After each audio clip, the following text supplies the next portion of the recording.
আমেরিকার পায়ে পড়ে নিজের বিপদ নিজেই বাড়িয়েছে বাংলাদেশ। ট্রাম্প সরকারের শত্রু ইরান এখন প্রতিশোধ নিচ্ছে বাংলাদেশের ওপর। হরমুজ প্রণালী পার না করতে পেরে ফিরে গিয়েছে বাংলাদেশের জাহাজ বাংলার জয়যাত্রা।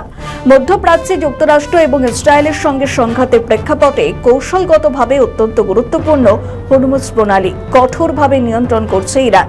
এই পরিস্থিতিতে ইসলামিক বিপ্লবী গার্ড করের অনুমতি পাওয়ায় বাংলাদেশের জাহাজ বাংলার জয়যাত্রা হরমুজ প্রণালী অতিক্রম করতে পারছে না।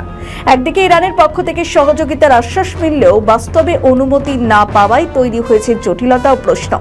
বাংলাদেশের পররাষ্ট্রমন্ত্রী খলিলুর রহমান তুরস্কে এক বৈঠকে ইরানের উপ পররাষ্ট্রমন্ত্রীকে জাহাজটি নিরাপদে হরমুজ প্রণালী পার হওয়ার জন্য সহায়তা করতে অনুরোধ জানান। এতে বোঝা যায় বিষয়টি এখন কূটনৈতিক পর্যায়ে সক্রিয়ভাবে আলোচনায় রয়েছে। এদিকে শুধু বাংলাদেশের জাহাজই নয়, ক্যামেন আইল্যান্ডের পতাকাবাহী একটি জাহাজও ইরানের অনুমতি না পাওয়ায় সৌদি আরবের জুমাইমাহ টার্মিনাল থেকে, যেখানে আরাবিয়ান লাইট ক্রুড অয়েল নিয়ে চট্টগ্রামে আসতে পারেনি। ফলে হরমুজ প্রণালীতে জাহাজ চলাচল নিয়ে অনিশ্চয়তা আরও বেড়েছে।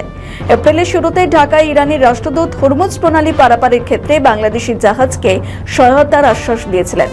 তারও আগে মার্চ মাসের শেষ সপ্তাহে ইরানের পররাষ্ট্রমন্ত্রী আব্বাস আরাগাচির সাক্ষাৎকারে বলেছিলেন বাংলাদেশ সহ 6টি দেশের জাহাজ চলাচল করতে পারবে, কিন্তু বাস্তবে সেই আশ্বাস কার্যকর হয়নি।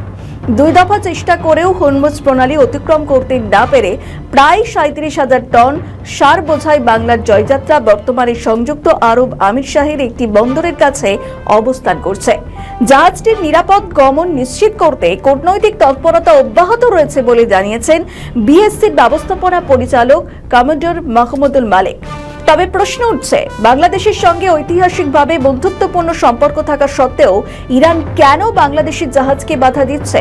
ঢাকায় কূটনৈতিক সূত্রগুলো বলছে, ইরানে হামলার ঘটনা আয়াতুল্লাহ আল খামেনির মৃত্যুকে আন্তর্জাতিক আইনের লঙ্ঘন হিসেবে উল্লেখ করে ইরানের জনগণের প্রতি শোক প্রকাশ করা হয়। কিন্তু কূটনৈতিক মহলের মতে এই পদক্ষেপ দেরিতে নেওয়ায় ততটা ইতিবাচক প্রভাব ফেলতে পারেনি।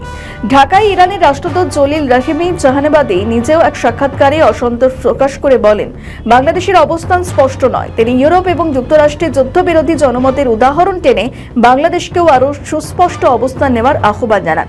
এদিকে একই সঙ্গে আশ্বাস দিচ্ছে ইরান। ঢাকায় অবস্থিত ইরান দূতাবাস এক বিবৃতিতে জানিয়েছে, বাংলাদেশের জাহাজে নিরাপদ চলাচল নিশ্চিত করতে তারা সহযোগিতা অব্যাহত রাখবে। বিবৃতিতে আরও বলা হয়, পারস্য উপসাগর এবং আরব সাগরকে সংযুক্ত করাই গুরুত্বপূর্ণ রুটে স্থিতিশীলতা বজায় রাখা এবং আন্তর্জাতিক বাণিজ্য সচল রাখা ইরানের অগ্রাধিকার। প্রসঙ্গত, বাংলা জয়যাত্রা গত 26শে জানুয়ারি মধ্যপ্রাচ্যের জলসীমায় প্রবেশ করে বিভিন্ন বন্দরে পণ্য সরবরাহ করে। পরে 26শে ফেব্রুয়ারি কাতারের একটি বন্দর থেকে প্রায় 39,000 মেট্রিক টন স্টিল কয়েল নিয়ে দুবাই জেবেল আলী বন্দরে যায় জাহাজটি। 28শে ফেব্রুয়ারি যুক্তরাষ্ট্র ও ইসরায়েলের হামলার পর ওই বন্দরের কাছাকাছি এলাকায় ক্ষেপণাস্ত্র হামলার ঘটনা ঘটে, যা জাহাজটির নিরাপত্তা ঝুঁকি বাড়িয়ে দেয়। এরপর আরব আমিরশাহীর কোস্টগার্ডের পরামর্শে জাহাজটি গভীর সমুদ্রে অবস্থান নেয়। পরবর্তীতে 8ই এপ্রিল যুক্তরাষ্ট্র ইরান যুদ্ধবিরতি কার্যকর হলে সৌদি আরবের রাস আল খায়ের বন্দর থেকে হরমুজ প্রণালী অতিক্রমের উদ্দেশ্যে যাত্রা শুরু করে বাংলার জয়যাত্রা। কিন্তু ইরানি কর্তৃপক্ষের অনুমতি না পাওয়ায় সেটি সফল হয়নি। পরে ইরান হরমুজ প্রণালী খুলে দেওয়ার ঘোষণা দিলেও বাস্তবে জাহাজটি প্রণালীর 20 নটিক্যাল মাইলের মধ্যে পৌঁছলে ইরানি নৌবাহিনী সেটিকে ফিরে যেতে নির্দেশ দেয়। এতে করে স্পষ্ট হয় যে আনুষ্ঠানিক ঘোষণা ও বাস্তব প্রয়োগের মধ্যে ফারাক রয়েছে। সব মিলিয়ে হরমুজ প্রণালীতে বাংলাদেশের জাহাজ পারাপার নিয়ে আশ্বাস ও বাধার এই দ্বৈত পরিস্থিতি মূলত কূটনৈতিক টানাপোড়েন, আঞ্চলিক উত্তেজনা এবং নিরাপত্তাজনিত হিসেব নিকেশের ফল। পরিস্থিতি স্বাভাবিক করতে এখন কূটনৈতিক সমাধানই সবচেয়ে গুরুত্বপূর্ণ হয়ে উঠেছে।